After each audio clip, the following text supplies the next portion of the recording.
There is a rhythm to human interaction. It is a metronome that ticks invisibly in every room where two or more people are gathered. A statement is made, a response follows. A question is asked, an answer is given. The gap between these events is usually negligible, a fraction of a second. It is the grease that keeps the machinery of social life moving without friction. But occasionally, the machinery stops. Consider the person who pauses, not the person who forgets their words or the person who is interrupted, but the person who receives a stimulus, a question, a comment, a piece of news, and simply stops. This narration observes that specific interval, the duration between the intake of information and the release of a reaction. In that silence, the social contract is temporarily suspended. The air in the room changes density. We are observing the anatomy of hesitation. Imagine a crowded table. The ambient noise is a steady wash of clattering silverware, glass against wood, and overlapping voices. The lighting is warm. The atmosphere is generally cooperative. A question is directed at one individual. It is a standard question, perhaps regarding their employment or a recent travel experience. The person holding the fork is midway through a motion. The tines of the fork are 2 inches from the plate. When the question lands, the hand stops. It does not drop the fork, it simply freezes in space. The person's eyes are open. They are looking at the centerpiece, or perhaps a smudge on the tablecloth. They do not blink immediately. The chest rises for an inhalation, but the exhalation is delayed. For the observer, time seems to dilate. 1 second passes. The person who asked the question maintains a polite, expectant expression. 2 seconds pass. The smile on the asker's face begins to lose its structural integrity. The corners of the mouth twitch slightly. They lean forward infinitesimally, wondering if they were heard. 3 seconds. The silence from the person who paused is now louder than the surrounding conversation. It acts as a vacuum. The people in the immediate vicinity sense a disturbance in the rhythm. They may glance over, chewing slower. The person who paused is perfectly still. There is no frantic eye movement suggesting a search for an answer. There is only a suspension of animation. They are present yet entirely absent. The biological processes, the heartbeat, the digestion, continue, but the social projection has been cut. In this moment, the hierarchy of the table shifts. The person waiting for the answer becomes subordinate to the silence. They may clear their throat. They may reach for their water glass, a nervous tick to fill the void. The person who paused holds the entire table in the grip of their inaction. Move the observation to a sterile environment. A conference room, fluorescent lighting. The hum of an HVAC system is the only consistent sound underneath the voices.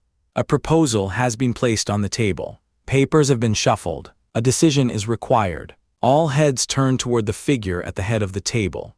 This person is leaning back in a mesh chair. Their hands are clasped over their stomach. When the request for a decision is made, they do not nod.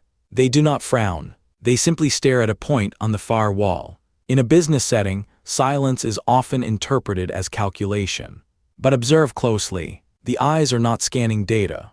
The pupils are fixed. The breathing is shallow. The other occupants of the room begin to exhibit signs of physical discomfort. A pen is clicked once, twice, then silenced. A leather chair creaks as someone shifts their weight from the left hip to the right. Someone checks a wristwatch, not because they need the time, but because they need to look away from the void at the head of the table. The pause here is aggressive. It strips the room of its script. Without the leader's cue, the subordinates do not know which mask to wear. Should they be serious? Should they be optimistic? They are stranded in neutrality. The person who paused blinks slowly. The clasp of their hands tightens. The knuckles turn a shade whiter. This is the only physical evidence of internal activity. The silence stretches to 5 seconds. Zix. The tension becomes a physical weight on the shoulders of the junior staff. The pause suggests that the previous inputs, the presentation, the data, the effort may be insufficient, or perhaps irrelevant. The room waits. The hum of the air conditioner seems to grow louder, filling the gap where human speech should be. Shift the focus to a more intimate, enclosed space. The interior of a vehicle at night. The dashboard lights cast a green glow on the faces of two passengers. The wipers slap rhythmically against the windshield. The passenger speaks. It is a statement of emotional weight, a confession or an accusation. The driver's eyes remain on the road. The hands remain at 10 and 2. The car continues forward at a consistent speed. But inside the cabin, everything else halts. The driver does not exhale. The jaw muscle right below the ear flexes and holds. This is a pause that exists in parallel with motion. The car is moving at 60 miles per hour, but the human interaction has hit a wall. The passenger looks at the driver's profile.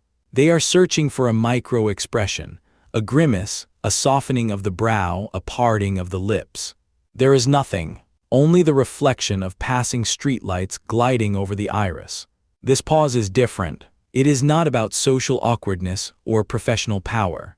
It is a dam holding back a reservoir. The silence here is thick. It tastes of metallic ozone. The turn signal clicks. Tick, tick, tick. The sound is deafeningly loud against the quiet. The driver makes the turn. The wheel slides back through their hands. Still no sound comes from their throat. The passenger turns away, looking out at the rain-streaked glass. The lack of a response is the response. The pause has transmuted into a rejection, or perhaps an acceptance so heavy it cannot be voiced. The distance between the driver's seat and the passenger seat expands, though physically they remain inches apart. Finally, observe a person alone. They are standing on a sidewalk or sitting in a coffee shop. They are holding a phone. The device buzzes. A message appears on the screen. The person reads it. The scrolling thumb stops. The head tilts down. The posture becomes rigid. The world around them, the traffic, the pedestrians, the baristas calling out orders, continues its chaotic flow.